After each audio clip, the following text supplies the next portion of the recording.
For Lent, we're going to be looking at some Psalms. We're going to be reflecting on them and the human stories that they might be speaking to. And then whenever we get done with our messages, we're also going to be singing them.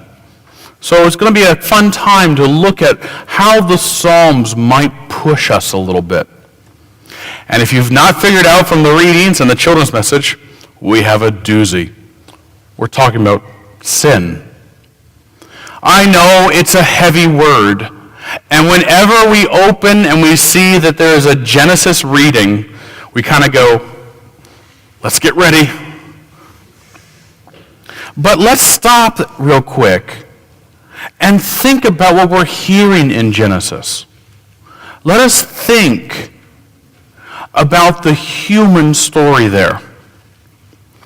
A little past that reading is one of my favorite things in all the scriptures.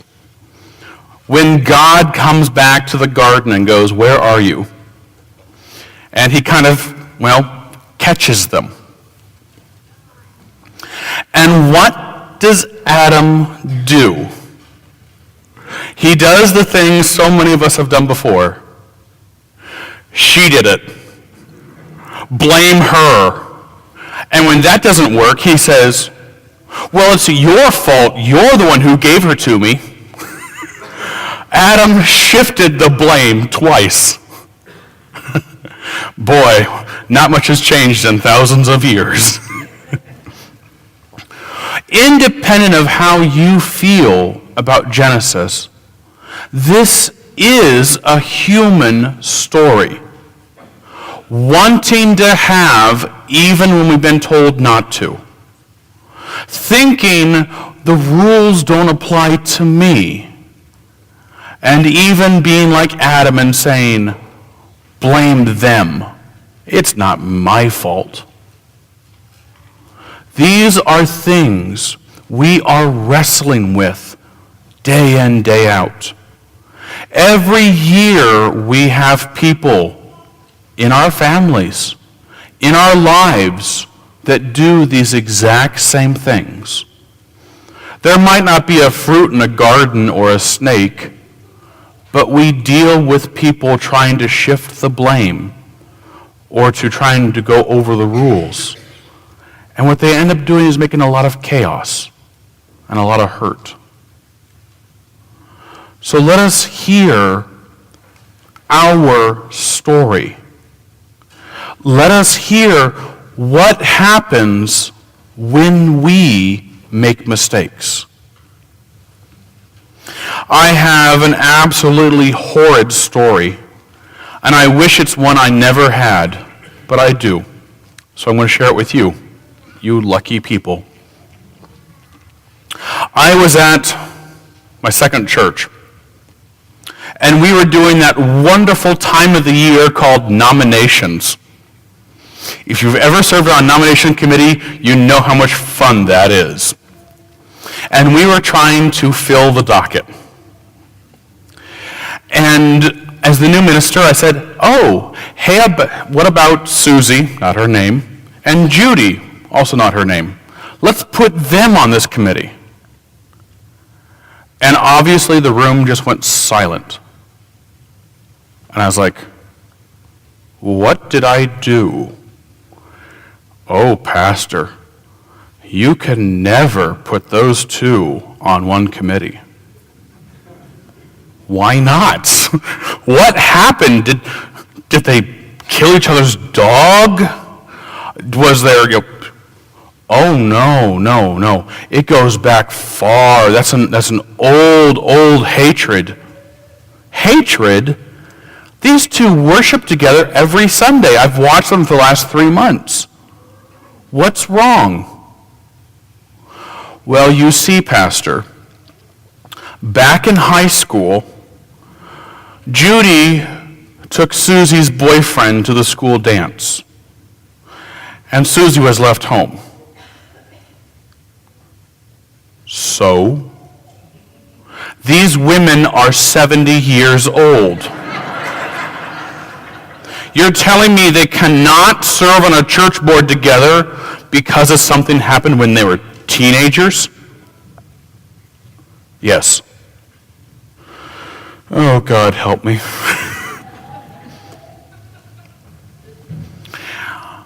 So hear what that little line is that begins the psalm. In the story of Susie and Judy, in your stories, in our stories, in our church, in everything we are wrestling with, happy are those whose transgressions are forgiven. Happy are those whose transgressions are forgiven. These two matrons of the church had been fighting for 60 years over a boyfriend who probably was no longer alive, let alone a dance that happened that long ago. Silly doesn't begin to encapsulate the situation. It's important for us to think about the relationship between our sin, our transgressions, our mistakes, however you want to say that, and forgiveness. And why it's so important to see both and see them honestly. To come before God, as the psalmist says, clearly and with a pure heart. Health and frustration, health and dwelling on past problems are at opposite ends of the spectrum. It's very hard to have a good health when you're walking around with pounds and pounds of burdens. For example, think here do a little thought experiment. Try to be both relaxed and angry at the same time.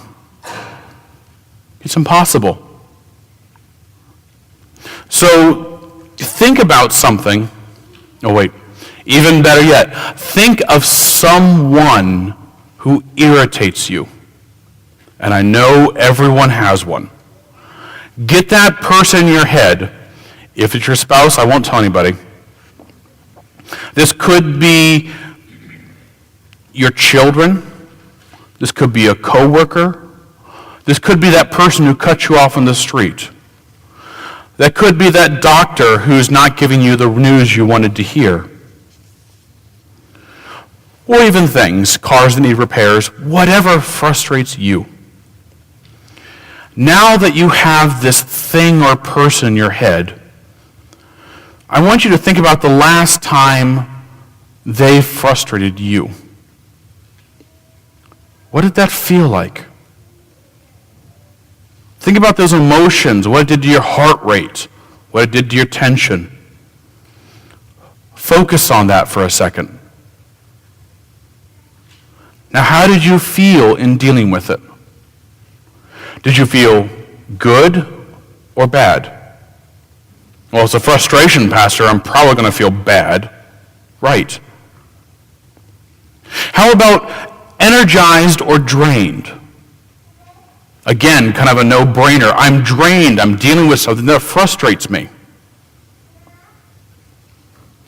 Well, things that frustrate us, things that bog us down, problems we are carrying along, they drain us. They tire us. They make us grumpy.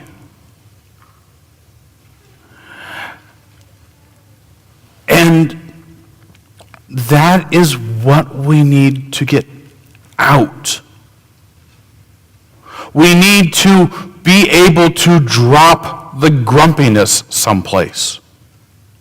We need to move past the bad hurt and into health. God is not saying, I want to hear your laundry list because I somewhere like to hear it. God is saying, I want you to confess because I want you to be healthier. I want you to be able to walk around without having this burden upon you. I want you to be my healthy, lovely, energetic children. Can you imagine, as a parent or someone who loves a child in their midst, what it would look like to see a child walk around with a backpack full of about 200 pounds of weight? You all know my little one, Ariana. Can you imagine Ariana trying to walk around with a 200-pound backpack? Who of us, even not being pastor's child, wouldn't run to that child and say, "Give me that. Let me help you.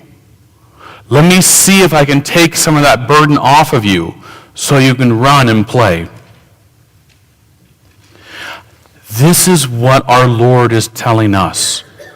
This is what David sounded out in his psalm. Let me lay the burden down. Let me come before God and say, God, I hurt. I hurt and I've made mistakes. And I need to get them out so that I can be a happy child again.